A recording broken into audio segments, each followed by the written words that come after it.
Ici Yannick H. Oui, c'est moi. Même sans barbe, mais c'est pas grave, on poursuit dans ce nouveau top 5, mon top 5 MTG, car on regarde les cartes communes et uncommunes du nouveau set de Secrets of Strixhaven qui s'en vient bientôt. Alors ça va être le pre-release et on veut savoir quelles sont les bonnes cartes dans la couleur noire.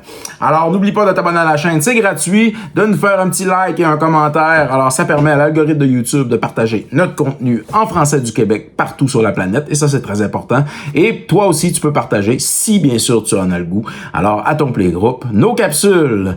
Allez, les cartes noires dans Secrets of Strixhaven. On part ça. En 5e position, nous avons Ulna Alley Shopkey. Pour 1 noir et 2 colorless, on a un Goblin Warlock qui a 2 de power et 3 de toughness, qui a menace. Alors, elle ne peut pas être bloquée, excepté par 2 créatures ou plus. Et elle a infusion. Elle va gagner plus 2, plus 0 si tu gagnes la vie ce tour-ci. Ce qui signifie qu'elle peut devenir assez grosse. Alors, une grosse 4-3, quand même, c'est très bon. En 4e position, nous avons Dissection Practice. Pour 1 noir, nous avons un instant qui fait en sorte que ton target adversaire va perdre 1 de vie et tu vas gagner 1 de vie.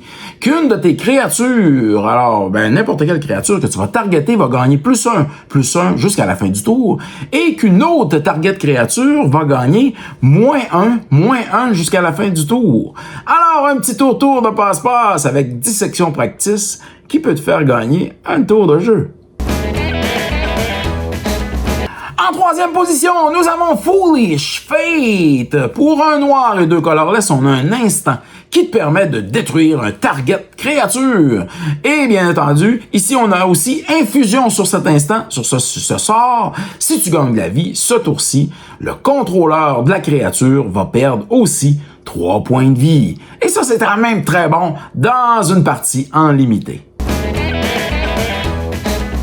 En 2e position, nous avons Arnene Deadbloom Botanist. Pour 1 noir et 2 colorless, on a un Vampire Druid, créature légendaire qui a 2 de power et 2 de toughness, qui a Dead Touch, alors très dangereux de s'y toucher, et lorsque une créature que tu contrôles et qui a un power, un toughness ou encore un toughness de 1, et qu'elle meurt, bien, le target opponent de ton choix va perdre 2 points de vie et tu vas gagner 2 points de vie.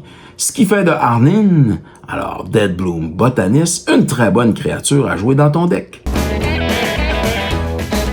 En première position, nous avons Leech Collector. Pour 1 noir et 1 colorless, on a un Human Warlock, une belle créature qui a 2 de power et 2 de toughness.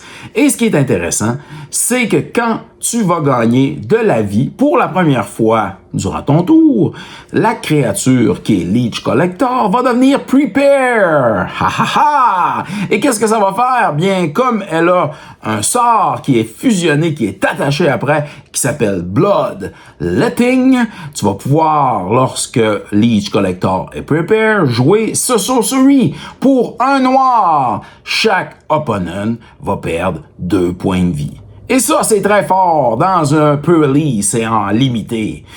C'était mon top 5 MTG concernant les cartes communes et uncommunes noires dans le nouveau set de Secrets of Strixhaven.